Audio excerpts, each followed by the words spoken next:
গত সপ্তাহ থেকে এই সপ্তাহ প্রতি কেজি 10 টাকা 15 টাকা বাড়ছে। সোনালী মুরগির দাম বাড়ছে, দেশি মুরগির দাম বাড়ছে। বৃষ্টির জন্য একটু 10-20 টাকা বেশি, কারণ বৃষ্টিতে মাছ কম আসে তো ওই জন্য।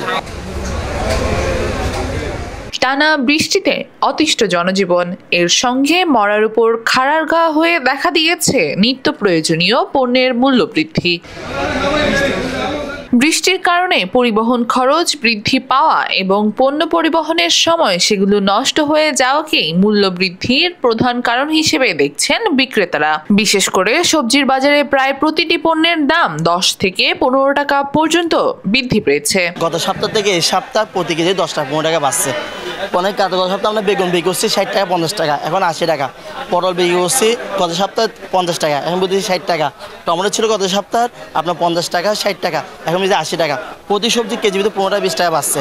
কারণটা হচ্ছে বৃষ্টিতে কারণে কিছুটা সবজি নষ্ট হয়েছে, আসা যাওয়া নেই, সেজন্য একটু 10-15 টাকা বাড়তি। এখন বৃষ্টি হচ্ছে, এখন একটু সবজির দাম একটু লাভা হবে, একটু কিছুটা বাড়বে। কুরবানি তো কাঁচামরিচের দাম একটু কেজি 20 টাকা বাড়ছে। অন্যান্য বারের থেকে এবার বৃষ্টি পড়াতে একটু কম চলতেছে, তবে এমনি আলহামদুলিল্লাহ মোটামুটি ভালো। বৃষ্টির সময় কিছু আইটেম আছে যেগুলো শুকানো হয় না, যার কারণে ওগুলা হালকা বাড়তে পারে। আবার একটা পজিটিভ হচ্ছে যে এটা বৃষ্টি পড়লে মানে শুটকি একটু কম খাওয়া হয়, কাঁচা কম থাকে, সেই দিক থেকে যারা শুটকি শুকায় তারা অনলি কম দামে বিক্রি করে ফেলে, আমরা খুব কম দামে নিয়ে আসতে পারি। সোনালী মুরগির দাম বাড়ছে, দেশি মুরগির দাম বাড়ছে। দেশি মুরগির দাম বাড়ছে মানে ওই বৃষ্টি হারও না, বাজার নো বই বৃষ্টিলে মাল আনেন না পারে, তো 8-9 মিলের এই হারণে মানে দেশি মুরগির দাম বাড়ে গিয়ে ইঁদুর দাম বাড়বে, খাদ্য দাম বেশি, দাম বেশি, মাল তুলতেছে না, মুরগির দাম আরো বাড়বে মনে হয়। কোরবানির মাল এই জন্য একটু দাম বাড়তেছে আর কি।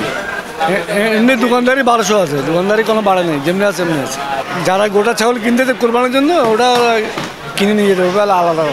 অন্যদিকে বৃষ্টির কারণে চাহিদা কমে যাওয়ায় মাছের দাম কিছুটা কমেছে, তবে সাগরে মাছ ধরায় নিষেধাজ্ঞা থাকায় পর্যাপ্ত সরবরাহে দেখা দিচ্ছে সংকট। বৃষ্টির জন্য একটু 10-20 টাকা বেশি, কারণ বৃষ্টিতে মাছ কম আসে তো ওই জন্য। রুই মাছ 420, কাতল মাছ 450, তেলাপিয়া 280, তারপর উন্দরবাইল্লা হচ্ছে 600।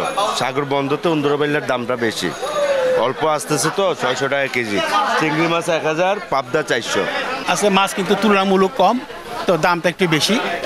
এই জন্য যে হয়তো বর্ষাকাল অত সাগরে মাছ ধরাটা নিষেধ করেছে সরকারের পক্ষ থেকে, আর মাছের দামটা তুলনামূলকভাবে আমাদের মতো মধ্যবিত্ত মানুষের জন্য, আমাদের জন্য একটা বিরাট একটা জবর বলা যায় এটাকে।